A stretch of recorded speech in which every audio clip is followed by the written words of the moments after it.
This kangaroo's wondering what I'm up to. Here I am, I get my first glimpse of my next bit of self-inflicted torture, Mount Exmouth. My 4th day hiking. Yeah. There's been a disturbance in the forest. Yeah, now that Darth Vader is gone. It's strange, there's a lot of saplings here. It's very dense. Wouldn't normally be this way. And most of them are wattled. So what's happened, you can see a bit of the burn on the ironbark tree there. The fire must have ripped through here. And then good rains, the wattles, which are quick growing, these ones here, have sprung up really quickly, creating lots of saplings. And when they die and the eucalyptus have gone over the top of them, they've got no more light, you'll open the forest a bit more easy to walk, or for kangaroos to get through and whatnot.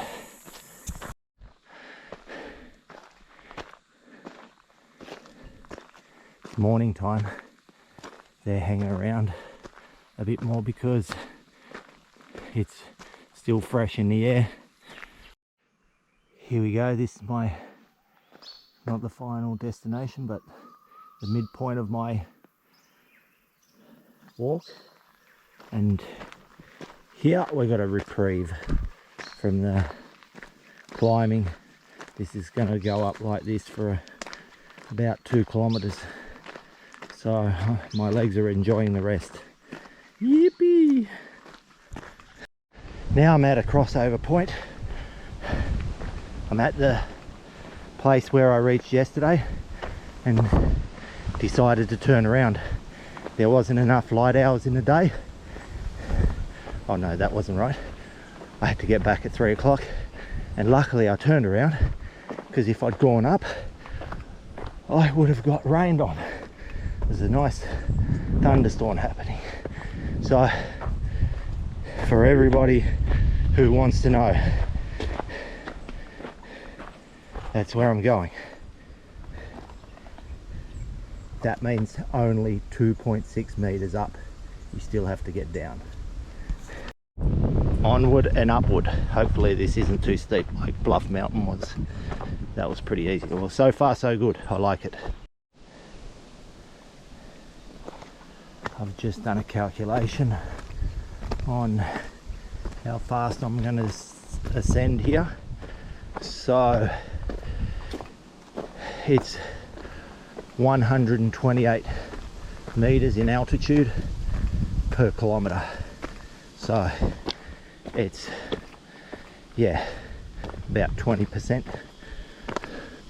ascent, which is quite easy. So thank you, New South Wales National Parks, for making it easy for us. Here we go. This is the stuff that makes you go, can I ever make this, the top of this? I've started climbing. I'm around 950, just as a guess. And that says it's 1,189. So I wonder. But yeah, they made the track easy for me yesterday. I'm sure they'll find a way today. There's 2 rocks in our view up here. One just above us, which I've got to climb first, and then there must be a flat section in between getting up to the peak there. Anyway, we'll see. I've finally worked out our ascent. That doesn't show too well. We're going across the back of it and picking up elevation bit by bit. So looking from the front, you would wonder, hey, how's this going to work? It's quite steep, but we've got about 1.6 kilometers to get across the back of it. Come from, say, the southwest and then gently climb from that direction to the peak. This is what it's like. So yeah, it's not so light on the calf muscles as I expected. I mean, this is a gradual incline, but after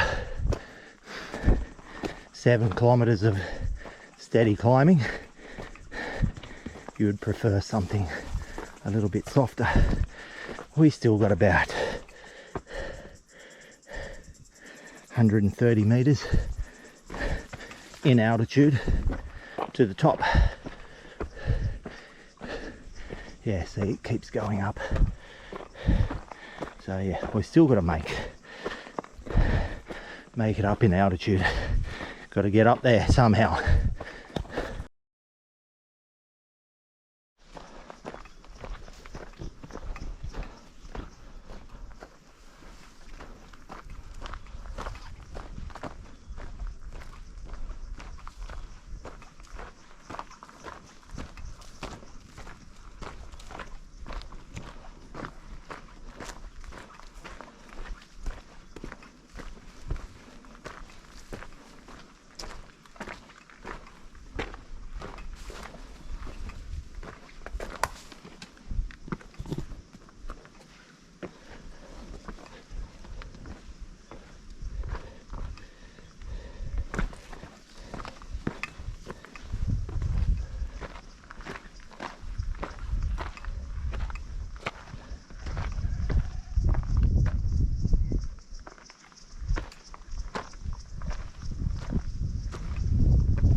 Here we go.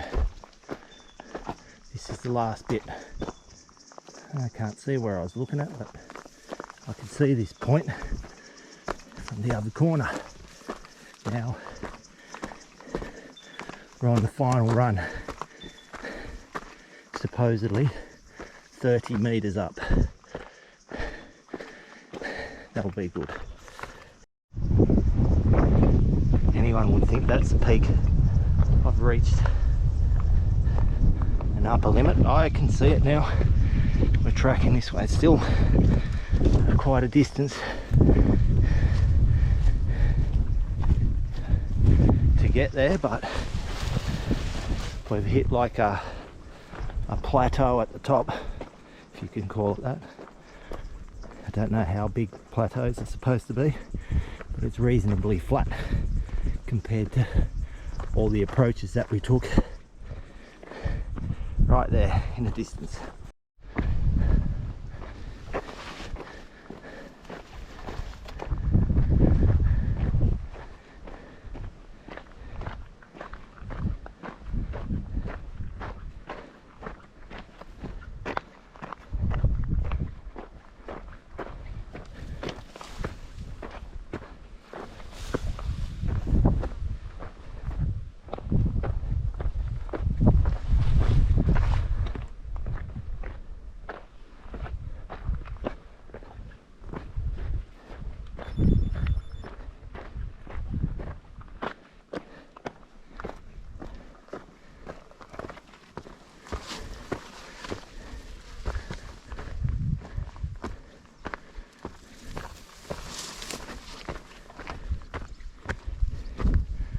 $1,000,000 question.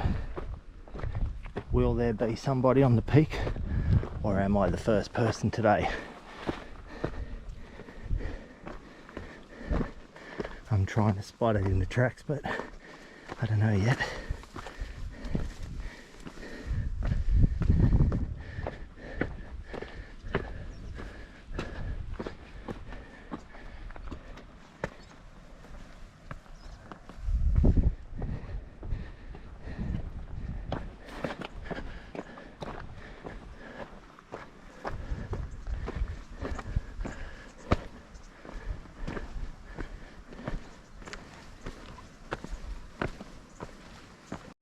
I've made it. Here I am on top of Mount Exmouth. And I've made it up in how much time? Okay, so that's 50 minutes. 25 to the top. And here's the cairn and part of the view. I don't know if I'm the only one who's been up here today, but I'm the only one here right now. To all of you out there, Happy New Year. This is the first day of the year. What a great way to spend it. Some people would like to stay in bed and nurse their hangovers, but I didn't get one. This is an interesting view. This is an interesting view. I wonder how far these planes roll. Don't go away, birdie.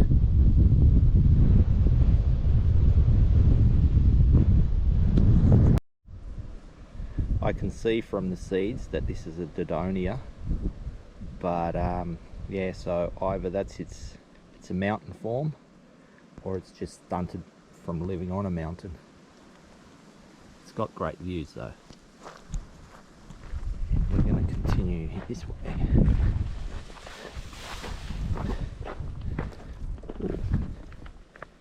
This little thing's about to flower, if that's not already its flower.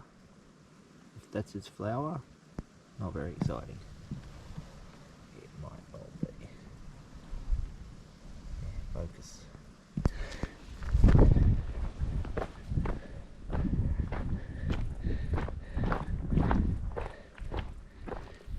Yeah, actually things could be quite stunted here because of the strong winds. This is a bursaria, horrible plant. It's got spikes on it, you don't want to touch it. They're soft at the top.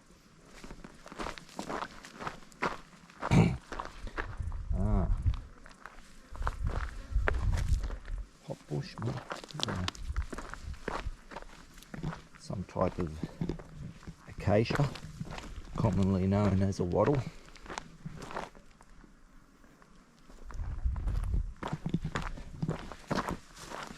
Some type of lamandra. Nice daisy. The last part of Mount Exmouth. That's for people who've got a lot of spare time in their day. There are two types of daisy flowers. Ones with petals and ones without. My first glimpse at Split Rock.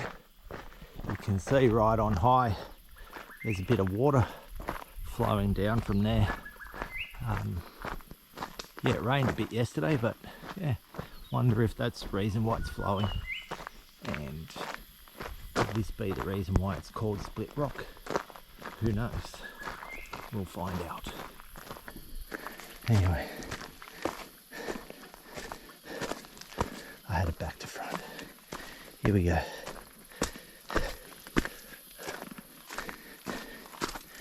Getting close to the top.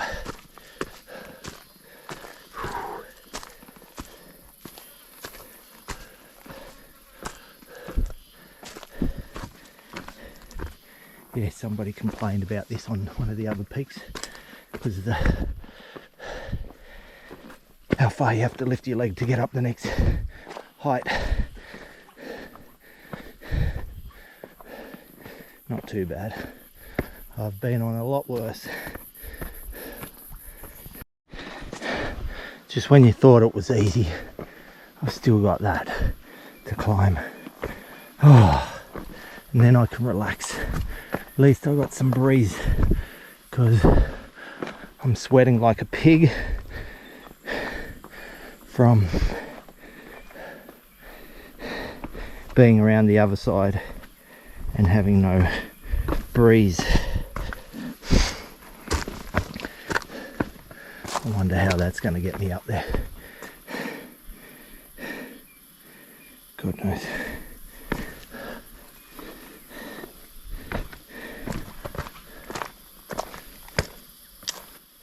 This is the last climb.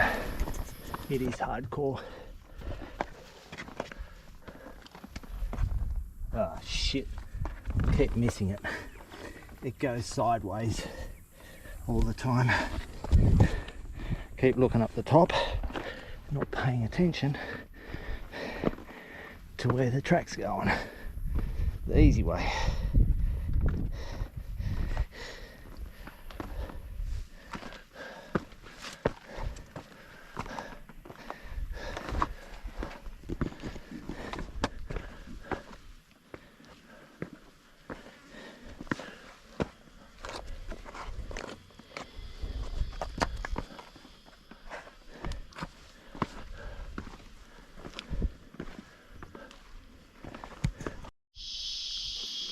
Been a hard fought few days.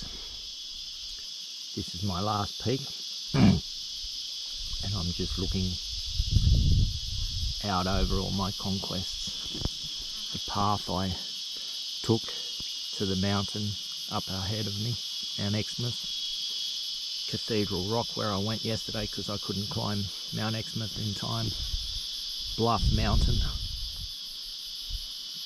because I can. That was one of my favourites. And then going across there to the bread knife and the cheese knives and all the views around there. That point there is probably the best views in the whole of the Warrumbungles. You just get so many different perspectives.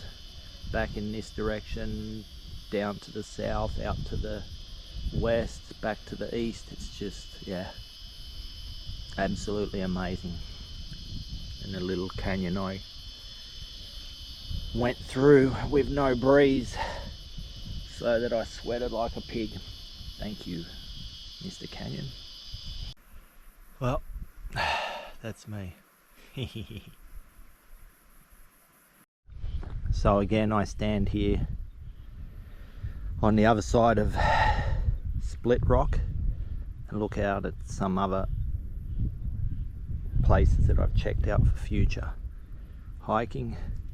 I drove around that mountain in the far left, then all across the back of the Warrumbungles, and you mightn't be able to see it, no you can't, but straight ahead there is Weo Peaks and Square Mountain, and over there Wedding Cake Mountain.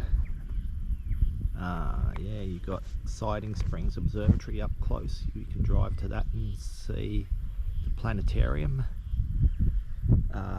Check out stars at night up close, things like that. And then the rest of the view of the Warrumbungles. Where are all these cheese knives? I can't see them.